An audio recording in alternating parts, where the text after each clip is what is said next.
This has been an ACB community call.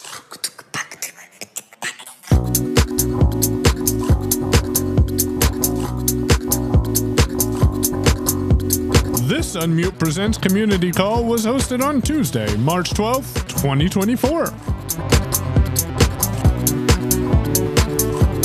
Hello, everyone, and welcome back to another Unmute. As usual, we have some announcements here at the top. Firstly, we wanted to let everybody know we're going to take all first questions. So once we get through everybody's first question, if we have time, we'll take second questions. Also, please be respectful and let everyone answer their question or get their question answered in the same respect you would like. So remember, there's no dumb questions. Everything is welcome.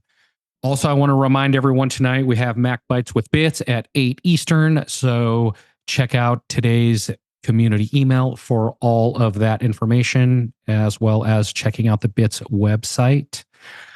And I wanted to let everyone know the question of the day today is, do you use a scanner app? And if you do you use it on your phone, your computer? What's your favorite one? And what's your favorite platform to use it on? Also, if you are interested in doing anything with Club Unmute, you can check out the Club Unmute website at unmute.show. And we are wrapping up Reaper right now, and we're going to be starting Introduction to JAWS April 3rd. So all the information's on the website, and if it's not there yet, when you look, it will be there here very shortly. So with all that being said, we also have Michael Babcock with us. How you doing, Michael? I'm doing okay, Marty. I am doing good. So yesterday on Technically Working, we posted TW51. Can you hear my H6E? The answer is no. No, we could not hear his H6E. Where we talked about the Zoom new line of products and a couple of other very interesting topics. So you want to give that a listen. Technically Working is a bit of a rambling technology show from people who use technology in work. So if that's something that interests you, check it out. And then on Sunday, we share Digital Byte, Parcel, iOS signatures, and the Zoom Essentials line. So you want to give that a listen if you're curious about the Parcel app. Chris shows you about the Parcel app. Marty shows you about changing your signatures in iOS Mail. And then I give you a brief discussion of the Zoom Essential lines.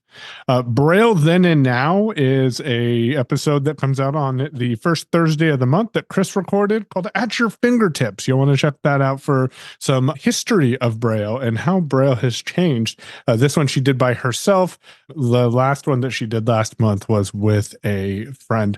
And then that is a recap of the content we have at this point. And to answer your question there, Marty, I do not use a scanning app for say. I use Seeing AI to read text quickly, and that's when I have my iPhone with me. If I am at convention and I need to be able to get data off of packages quickly, because when I'm a vendor, you want to get people what they ordered, preferably the right thing they ordered, just saying mental note to myself. That generally helps. And you want to get that to them quickly. So I actually use Google Lookout on my Pixel or Samsung phones because I find Google Lookout to be a faster scanning utility than Seeing AI is. Although it's interesting because Seeing AI is now on Android as well. And then when it comes to using the computer, I don't use any scanning tools. Sheila, who do we got first? All right, JC. Hey, JC. Hey. Hey, JC. Oh, it's been a long time, and I'm on my H1E as we speak right now, but that's beyond the scope of this recording. Anyhow, love this little guy. Anyhow, I'm going to answer the question of the day. So, same as you, Michael, I don't use the scanning app either, but I do use the people detection feature in iOS to detect certain folks that are around me if I'm out and about, if there's clear lights, that is, because sometimes the camera kind of goofs off on me. And or I use the text detection to do a good job at like reading, short instructions. Sometimes the voiceover speech rambles and there's no way to kind of go line by line per se, but it works. And as far as computer goes, I used to when I was in high school, I used to use Open Book from Freedom Scientific, and that really is a game changer for scanning printed material like, textbooks and things like that. So that's my answer to your question. That Open Book is a workhorse. Always there, always works. May not be updated every year, but you know what? It still works with Windows. So that's the last awesome. update was 9.0. That was the last update they released. And that was years ago, I believe. Yeah. So, yep. Thanks, JC. Really appreciate it. No problem. Thank you. Of course. Sheila. Nolan. Hey, Nolan. Hey, how are you guys doing today? Great. Thank and you. Yourself? How are you? I have a concern, and I'm running into a not a very good situation with Reaper on the Mac. Okay. I'm having an issue trying to edit a piece of audio that I brought in as a audio project to work with, and I'm trying to edit out parts of it where there's like an advertisement in the way of the recording, and I want to take that out and get to part of the file where the song, like whatever song it is that begins in the file, and I am having trouble editing using Reaper. Is there a way that I can do this? And when I tried doing that, it wouldn't. I tried doing it. You running the Sara accessibility script that comes with it, and I get a pop-up dialog saying that Reaper will exit, and at a certain, it doesn't say how long, but in order to apply accessibility enhancements, you need to quit and reopen Reaper, and it keeps popping up when I try to get it to, when I quit the application, it would not take. Okay. So to me, that tells me you may not have Osara installed correctly. When you are in Reaper and you tap your down arrow, does it say no tracks? I'm using the Mac OS operating system. I understand that. So when you are in Reaper and you tap your down arrow key, does it say no tracks? I believe so. Okay, then then if it does say no tracks, then that does mean that you have Osara installed properly. I'm not certain what's going on with that error because I've never seen that before. I do highly recommend that you are running the latest version of Reaper, which currently is 7.11, I believe, is the latest version. So if that's not the case, that's where I would start. Yes, it is the case. Okay. So here's what I would recommend. You can use VO Shift C to copy the last thing that VoiceOver says to you. It's called last phrase copied to clipboard. So when you get that specific error message, drop us an email to feedback@unmute.show with that error message pasted in the email, and then I can further troubleshoot with you. Ultimately, once you get Reaper up and running, the best way to accomplish this is to paste the audio file into Reaper. That'll create a new track and an item inside of that track. You press space to play until the beginning of the commercial or the ad that you want to edit out. Press Control Space to move focus to the beginning of that. Use your left bracket key to start time selection. Play through the ad and then press Control Space to move focus to the end of the ad, and then press your right bracket key, and that will end the time selection, and then you can delete that ad right there. And if you need a recap of that, we do have recordings of past unmute calls. I'm sorry, of past unmute Club Unmute on Club Unmute. So you can go grab those downloads. And also ReaperAccessibility.com is an amazing resource that if you're wanting to use Reaper, I highly recommend exploring. Okay, because what I'm going to do, because of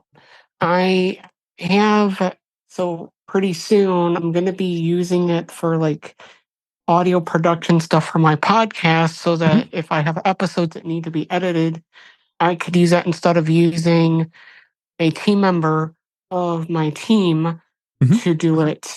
Yep. Because I can use that, to try that for 60 days, and then I would have to pay for it. Yep. I'm just trying that. So yes, That is correct. So give that a try. And then, as I said, Nolan, when you get that error message in Reaper, do that VO Shift C to copy the last phrase to the clipboard and paste that into an email to our feedback@unmute.show. And with the exact error message, we can further help you and figure out what's going on. Okay. Okay, I will definitely do that as we speak today, as soon Perfect. as we're done here. And if it continues, is there a way that I can uninstall Reaper and the Mhm. command prompt script? Yep. So you can uninstall Reaper. It is a bit of a process. Go to reaperaccessibility.com and there's some directions on where you need to go to remove files. Unless you're using a tool like Clean My Mac or Hazel, which will clean up after Reaper. So if you are using one of those tools, you can simply delete Reaper out of your applications folder, and then you should be prompted if you want the rest of the application files deleted. Okay. Perfect, Nolan. Thank you very much for Thank your you question. so much for your Of help course. today. And I will definitely reach out to you and the rest of your team with Beautiful. that error message today. In fact, I may even, if necessary, I can even also take a screenshot of it and have somebody cite it. Take Yep. a look at it. Too. You can just send me a screenshot. I have ways of looking at it, so don't worry about finding someone cited to look at it. I can grab that if that's easier for you, Nolan. So Yeah, thanks that's a what lot. I'll do. Sheila, who do we got next? Brad, do we have somebody in Clubhouse?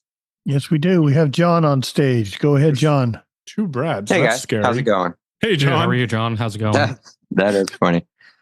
It's going pretty good, man. It's Good. going pretty good.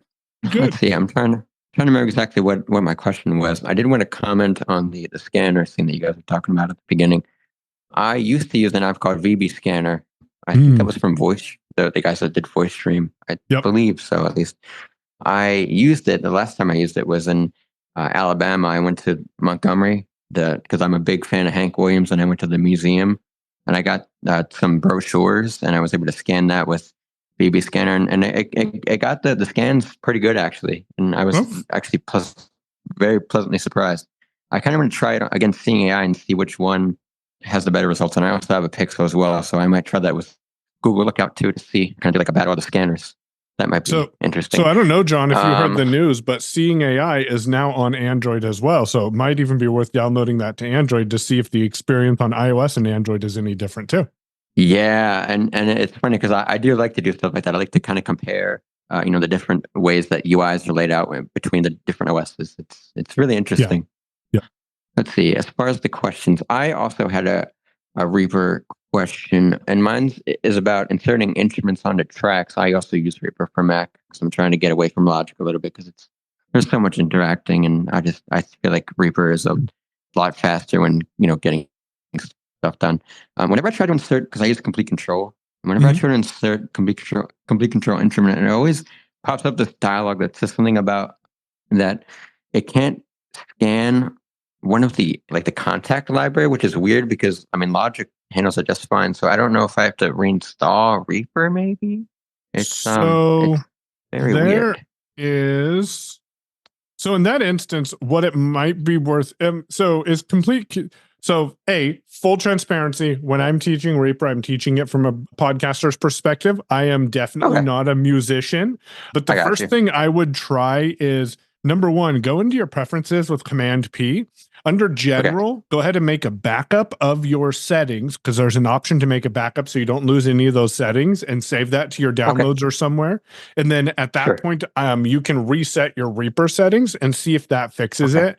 I also wonder if for some reason something isn't registering with that specific instrument. So there's a mailing list called Reapers Without Peepers. And if you haven't checked that mailing list out, they will have answers for you when it comes to Complete Control. Okay, cool. Yeah, I'm also in the WhatsApp group too. So I might hop over there and talk. I didn't even think about that. That's a good idea. All right, thank you. Also, congratulations on the work with AT guys. I see you doing stuff with this. Well, thank you. Yep, it's been fun, and looking forward to meeting JJ again. It'll be the second time I've met him in person when we're down at CSUN next year. So that's so next cool, week. Man. That's awesome. That's so cool. All right, awesome. Thanks a lot, John. Yep. Who do we got next, Sheila? Donna Brown. Hey, Donna.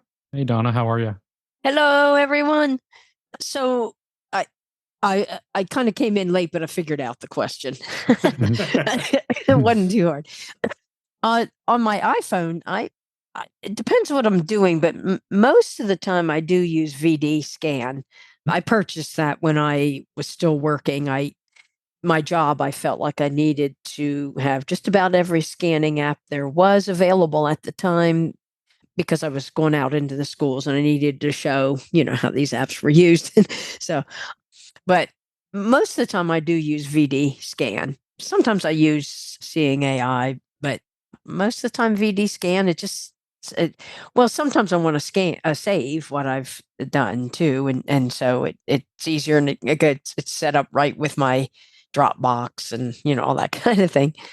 It bailed me out this morning. I can tell you that. I thought I lost my homeowner's insurance bill, but anyway, I found it and it read me the price, what I owed and the whole bit. If you lose it, does that mean you don't have to pay it? If only, right? Oh, well. I think that's the rule. If you lose it, you don't have to pay it. If only. Don't take that as financial advice. No. So my question is, I'm hoping for some suggestions. I am in need of a printer. My printer bit the dust after many years of good service. And what I really want is what I prefer to have is a printer, copier, scanner, combination of some sort. I just need some recommendations. I just don't even know where to start. I have a question for you. What kind of things are you going to be printing? Mostly documents? Or Just mostly documents, yeah. If you're going to be printing mostly documents and you're not trying to print photos and do all that kind of stuff, I would highly recommend getting a black and white laser scanner. And the reason why I say that is because you're going to get way more bang for your buck in terms of having to refill, the cartridges. And that's what I had was a black and white laser. Right. But that was a long time ago. And so they're not even that expensive anymore. You can get one for between $150 and $250 for a black and white. I mean, and now they even have some color ones, but the ink is going to be a lot more money. So if you only need to do documents, black and white will save you money on the cartridges and they last a lot longer. Also, if you're wanting to be able to print from all of your devices, I would definitely make sure that you get one that's compatible with like your phone, your iPad, your computer, all the things, and it's not even that much more money. A lot of them just have it built in now. So do you have any brand recommendations? I have a model number here. It is not a laser printer. It is an ink printer. So I'm going to preface it with that. But it is a workhorse, and it's been the printer I've used for the last 6 years because the one before that was a Brother, and you can still buy these. So I'm using the Epson WF, so Whiskey Frank dash 3820. So I'm using the Epson WF 3820.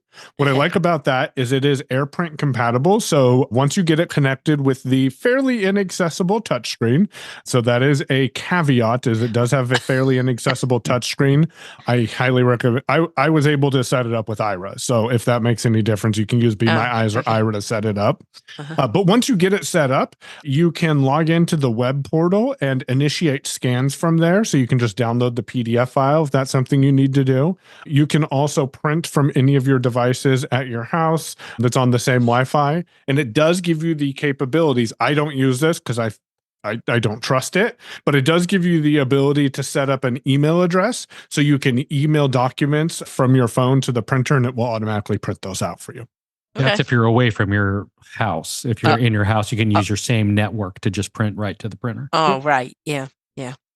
So hopefully that helps a little bit. And if anyone else has any recommendations, raise your hand and share them with Donna. Oh, yes, I would be. HP is another good one. I would look at HP. And that's what I had was HP.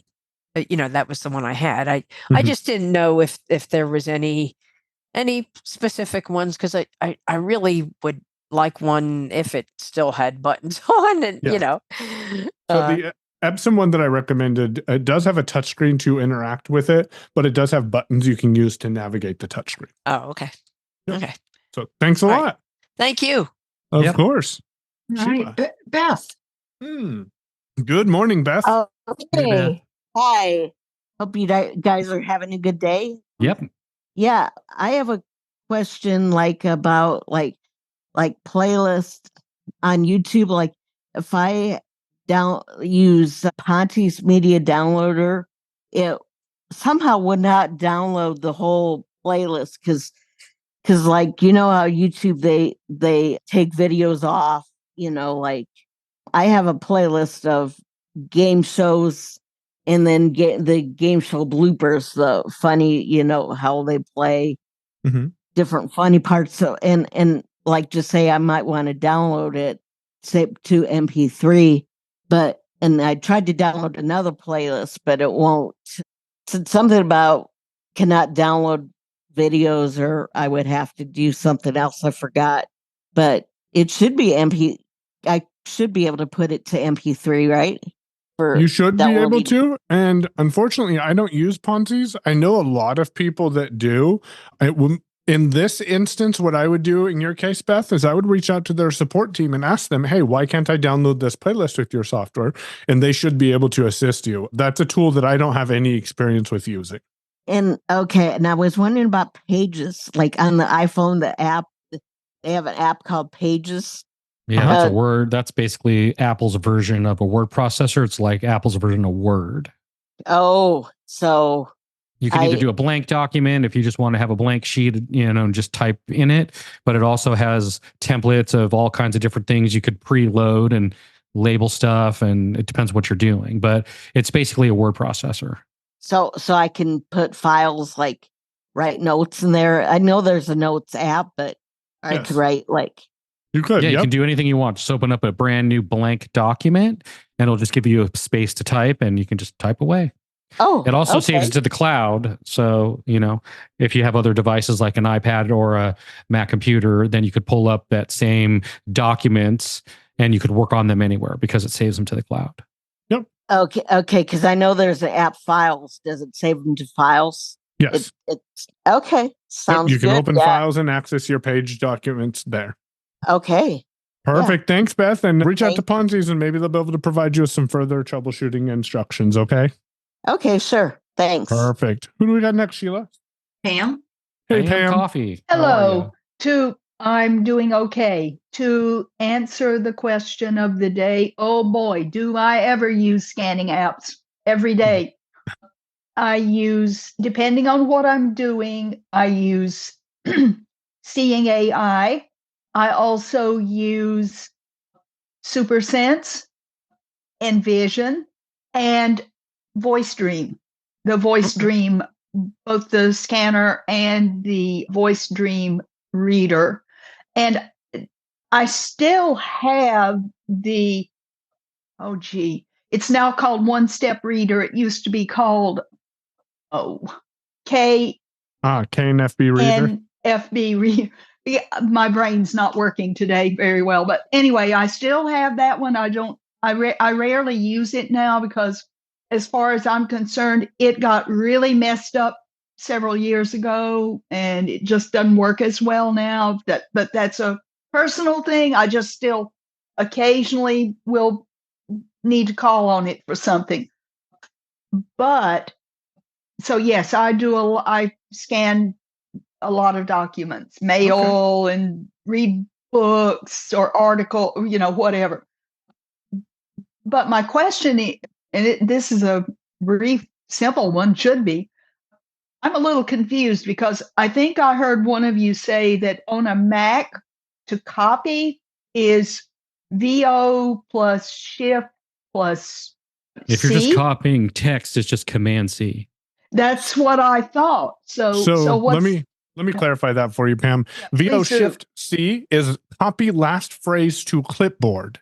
So that copies the last thing the voiceover says. I believe that's a triple 3-finger tap on iOS that does the same thing. It's a quadruple 3-finger quadruple tap. Now, if you're doing on a Mac, Command Shift C, right. I think that's the combination. What that does is it removes any formatting in your text if you just want the plain text, which you can also accomplish the same thing by pasting whatever it is you copied into a plain text editor will also remove the formatting. Okay. Sometimes people copy something, but they don't want all its formatting. They just want the text. Gotcha. Okay. Gotcha. Yeah. So to answer your question, you're right, Pam. VO Shift C is the same thing as the 3-finger quadruple tap on iOS, but it's for Gotcha. Mac OS. Gotcha. And side note, that keystroke does work when you're using a Bluetooth keyboard connected to iOS as well. Yeah. Yes, it does. Yep.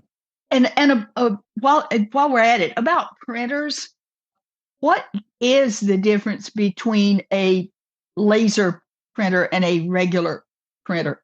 Go for it, Marty. You're the one that opened that. What's the difference in layman's terms? Basically, a laser printer, it uses a different kind of ink and it lasts way longer. They used to be way more expensive than an inkjet printer, which allows you to print photos in color and things like that. When you buy an inkjet printer, they tend to be very inexpensive for the most part, even if you purchase a really good one, supposedly.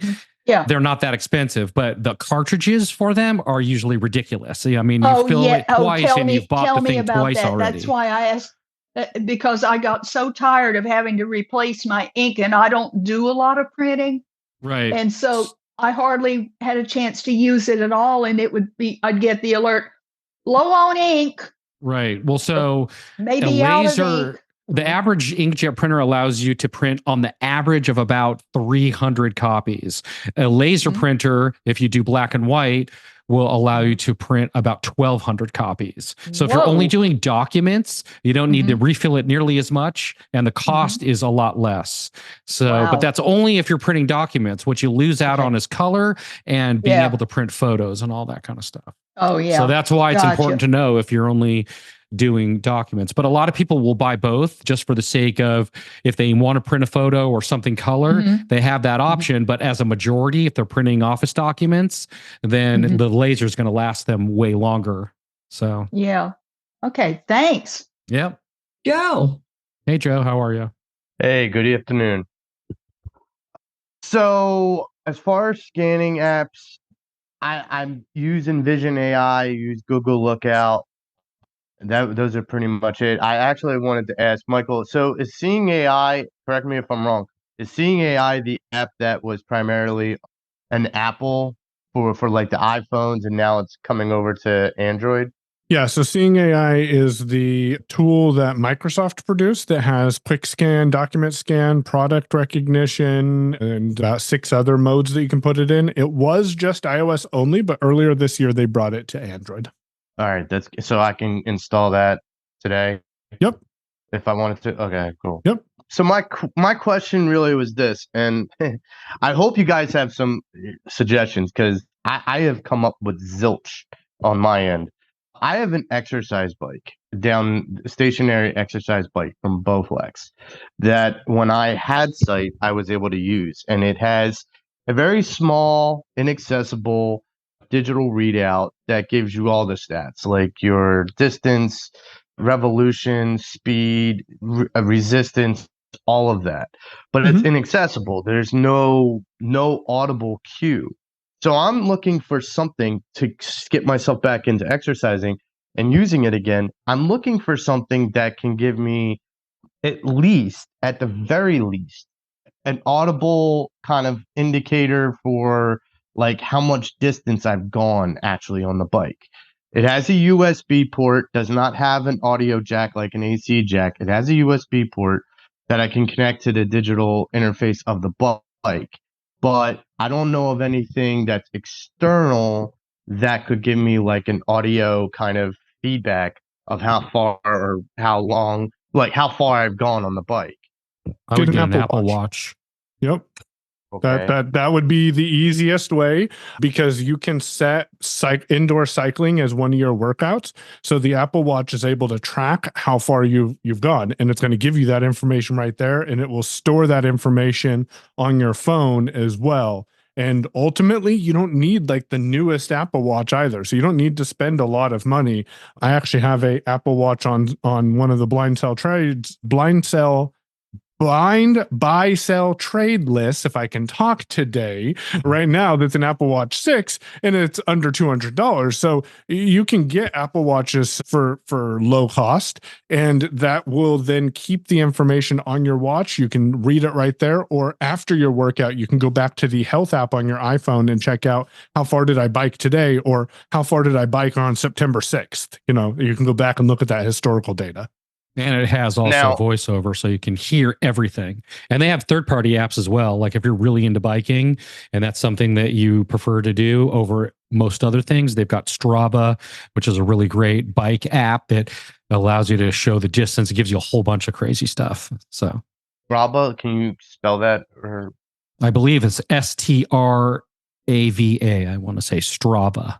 Strava. And is that, do you believe that's for like Android? Because I have an Android. Oh, So- well, I didn't realize that. So Pixel Watch 2 is where I would go with that. I have one sitting here. They just pushed an update to the Pixel Watch last week that has improved the text-to-speech engine on it to make it more reliable. And again, Pixel Watch is based on Fitbit, and so it has the Fitbit technology inside of it, but the data is actually accessible to you using the Pixel line of watches. If you're in the Samsung ecosystem, I understand that the Samsung watch is okay. From what I have heard, people have had better luck with accessibility on the Pixel Watch, but you could get a Samsung watch as well. And then again, that will connect to your phone, and you can go into the Google Health app and capture the data that's already been submitted to it. The last suggestion is you could just get like a lower end Fitbit and maybe learn the steps to start a workout, but you're not going to get the audible feedback on that device directly. But that data is transferred to your phone, so then you can consume it with TalkBack. And you'd have to look and see if Strava is for Android. I'm not sure if it is or not. Okay, so when connecting like the information from with Strava or with what you're saying, Michael, with Pixel, Mhm. a Pixel Watch. So the Pixel Watch, similar to the Apple Watch, it would calculate or the distance I would be going on a bike in difference to steps. Because I had a Fitbit, but the problem when you sit down on a bike, it doesn't always transfer accurately the distance you're going on the bike. Yeah. So that's where I'm really, it's important. Like I don't want to have biked 4 miles and then the Fitbit only tells me I've only biked 1 mile. Yeah. So the Pixel Watch does have cycle workout. I'm 95% sure. I'll look that up here in a second. Strava is available on Android. You can search for it in the Play Store. It is available. STRA Victor A. And would I have to connect my phone to use Strava like to the bike itself, do you think? Like I don't believe you USB have port? to. No. No, I Okay, don't okay. believe you have to. Okay. And then Well- one last thing, because we've given you cheap solutions in the grand scheme of things. Peloton does offer accessibility on their bikes. So if that's an option for you, you do have full control over getting information about your cadence, setting resistance, and all of the details on both the Peloton Bike and the Peloton Bike Plus.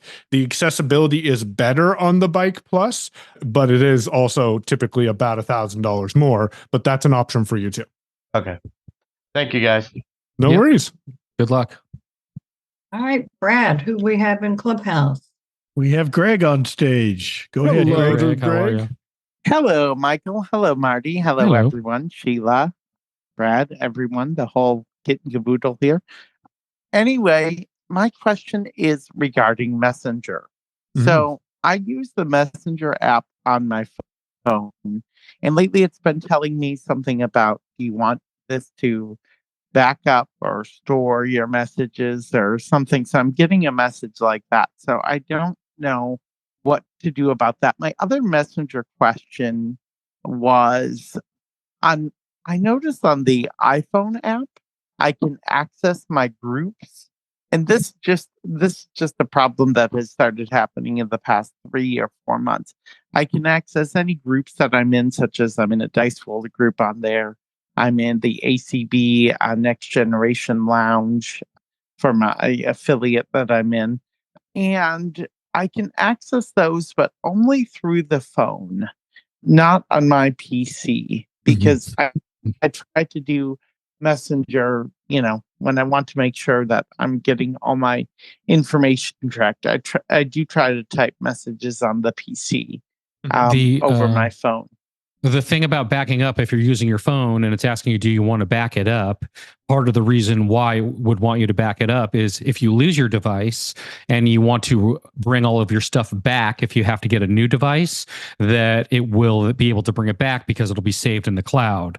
But the second thing is if you're using multiple devices, then it can reach from the cloud to bring that data down to other devices. If you keep it only local on one device, then it's not synced up with your other devices if you are going to use multiple devices. So what you would do, like on your phone, would show up and kind of be the same when you get on your computer or your tablet and vice versa. So everything is always synced up together.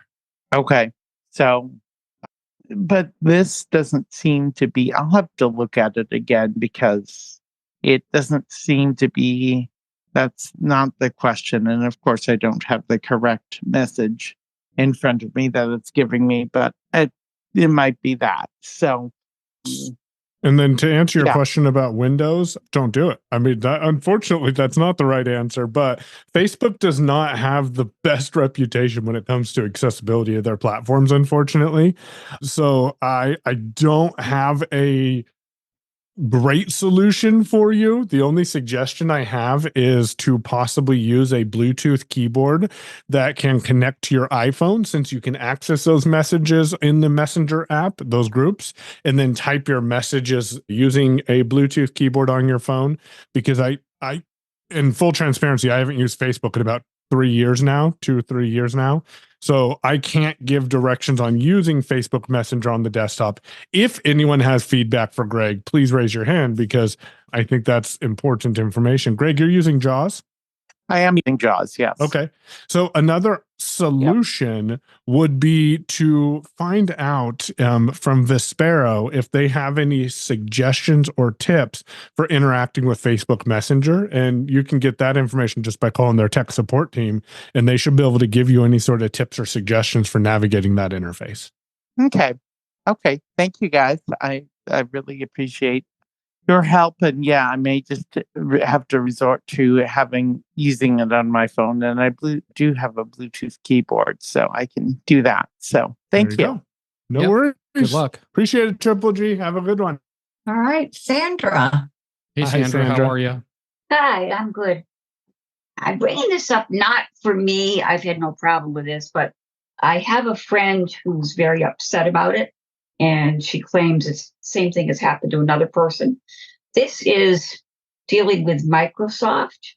Evidently, these two people have suddenly their computers, their desktops, or whatever they have, has started switching them from Microsoft 10 to Microsoft 11.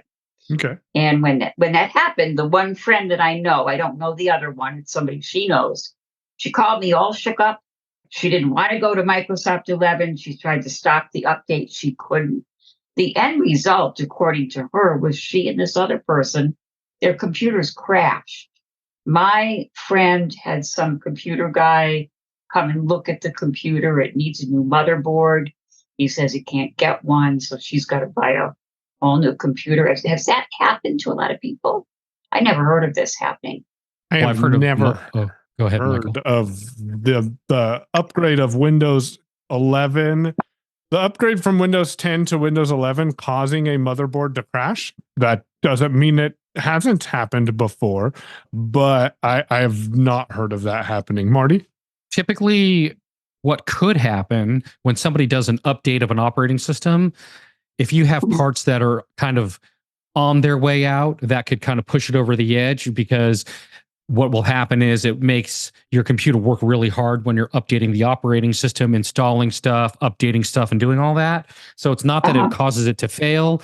If it's already starting to have issues, then it will push it over the edge sometimes, just because of how hard it makes a machine work when you are doing an operating system update. That's one thing. Another thing is if you're going from an old operating system where your computer's kind of just sort of putting along, and you go to a new operating system and it requires requires a lot more power or a lot more juice to do certain things, that could also kind of just make it go and choke and put it over the edge. So like Windows 11, for example, you need a lot more higher minimum requirements than you would on, for example, like Windows 10.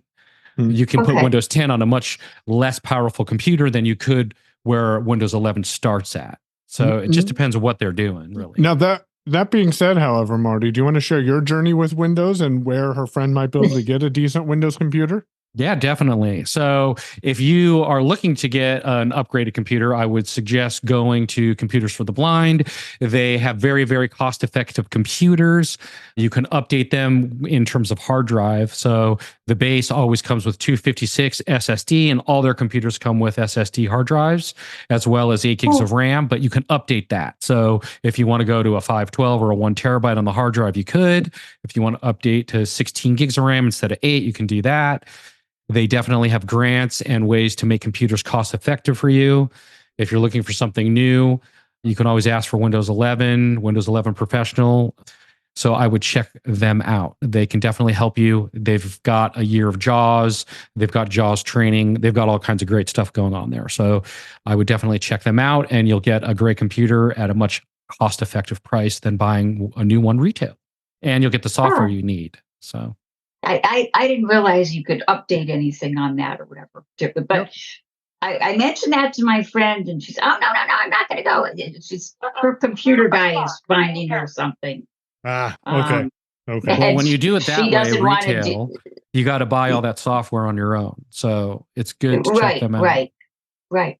So I guess the end result of maybe if something happened, when something happens like this, it's probably that somebody's using an older computer. That would be my guess, yes. Kind of syncing.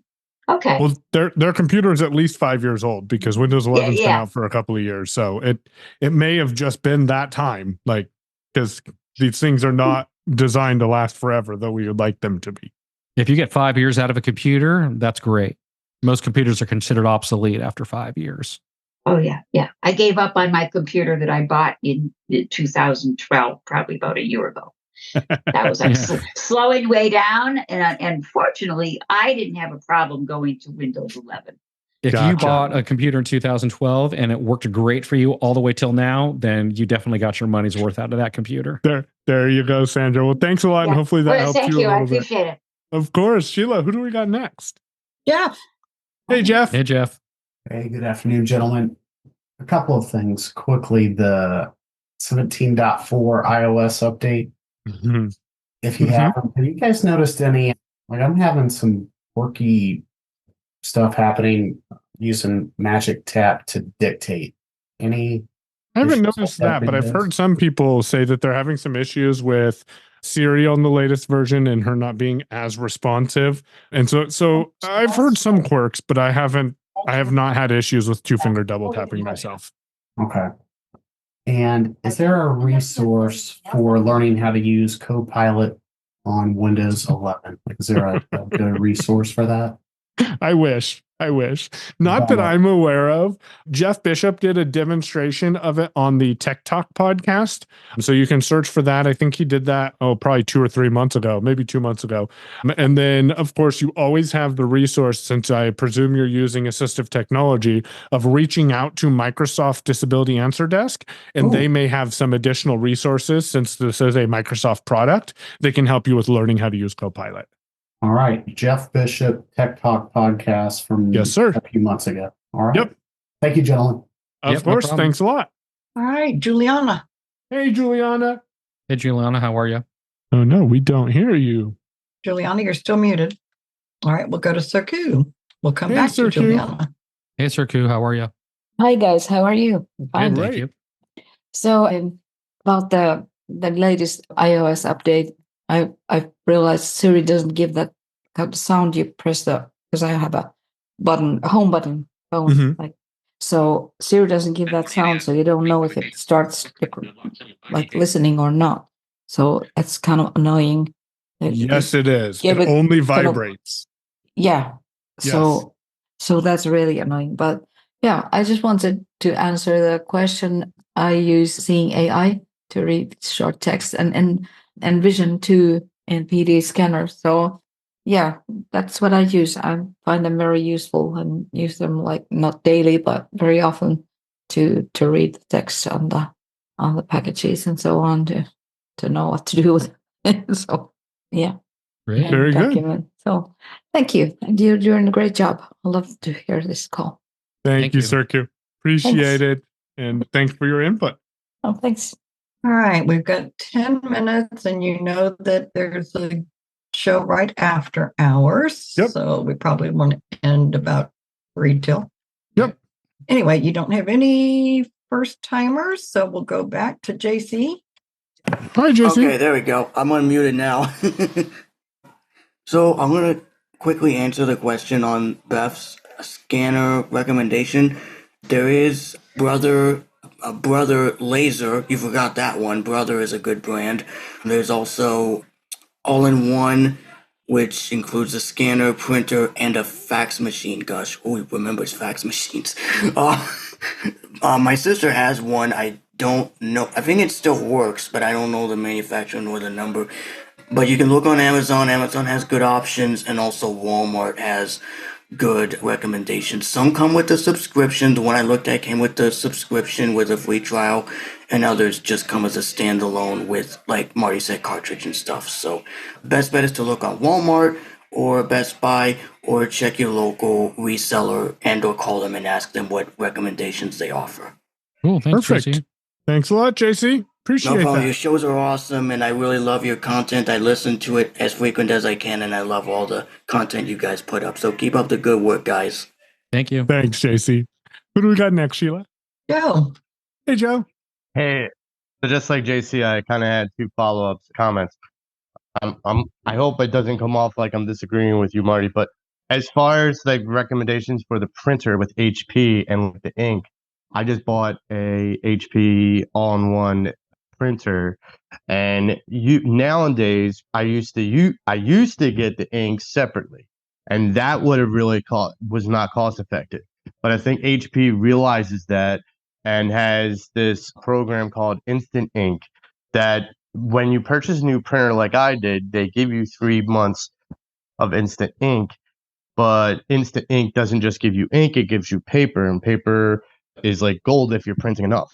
But the Instant Ink isn't very expensive at all, and it probably is more cost effective, and they'll send you the ink as long as your printer is connected to the internet. They'll send you the ink when they realize that your ink is running low, so you won't ever have to worry about that perspective. It's a good feature. That's new. That wasn't around last time I shopped around for a printer. Yeah. So, and normally the Instant Ink was just the ink. And I think just recently they added paper to their, I guess, program. So it's a little bit of both, because you could get the ink, but then you're still paying out the nose for the printer paper. So now you're not. Yeah, that's great. The other thing was, as Michael had suggested about the Peloton, when he mentioned it, I was like, okay. And then the first thing that came to mind is expensive. And I just went to their website. They have a lot more affordable options. Yep. Such as one that is a rental option where you can rent it for $89 a month.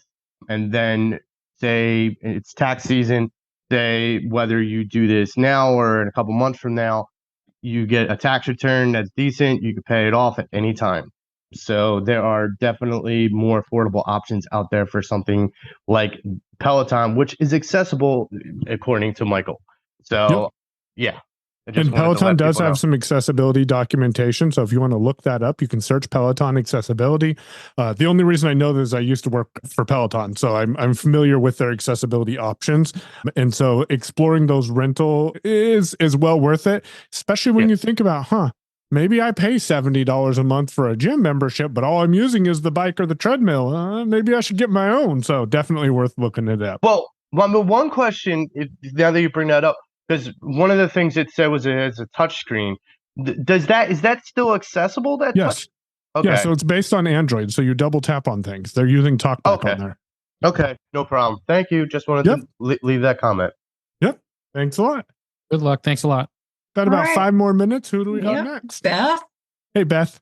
Yeah, I was going to ask you what what was the podcast you said about Braille? You said somebody has a podcast on Braille, and another question was, now Reaper, can you put your cassettes on CD? Like with that, somebody was saying with that you could, but So I you don't would need a know. way to get your cassettes digitized into Reaper, because Reaper's a digital audio workstation. So if you have a tool that we've talked about a couple of times that would let you play your cassettes and then record those into an audio file, then you could clean them up with Reaper. That is completely doable. But again, you would need a third-party tool. Related to the podcast, if you are subscribed to Unmute Presents in your podcast app, Beth, on Thursday, Chris published an episode called I just lost it off the top. Braille at your fingertips, then and now. So that's what we were talking about with the Braille podcast. You can give that a listen in order to hear that information. Okay. And she'll be putting it out once a month on a Thursday. Yep. On Unmute Presents. Yep. Oh, okay. Perfect. And another one about a thumb flash drive. I don't have my digital player NLS, so I can put the flash drives like how do I hook them up to USB? You just plug them into the USB port. Okay, that's what I thought. Okay, thanks. Perfect. Thanks, Beth. And with that, in order to get things efficiently passed on for ACB Media, I've got games to play with Lady A in my left ear, and Marty's going to wrap it up today in my right ear. Yeah. Thanks, everyone, for being here. We'll be back same time next week. If you have any questions, comments, or concerns, you can always email us at feedback@unmute.show. You can also check out the website for all the other things we have going on, which is unmute.show. And thanks to Brad and Sheila for all you do. We appreciate you every week. And everyone have a great one, and we'll see you guys next time.